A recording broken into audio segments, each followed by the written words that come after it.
Tatlong Ukrainian national kabilang ang isang bilyonaryong oligarch na tumatakas mula sa digmaan laban sa Russia ang malubhang nasugatan matapos sumabog ang isang bomba sa loob ng Sands Palace apartment block bandang alas 9 ng gabi nitong Lunes.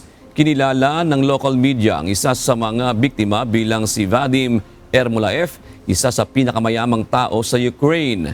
Kasama niya ang kanyang asawa na iniulat na naputulan ng mga paa dahil sa lakas ng pagsabog at isang 13 taong gulang na batang lalaki na natagpuang duguan sa sahig.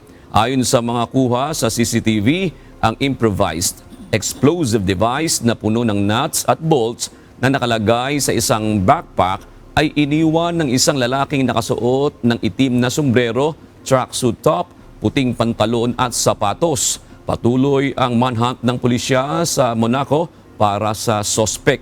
Nananatiling kritikal ang kalagayan ng mga biktima.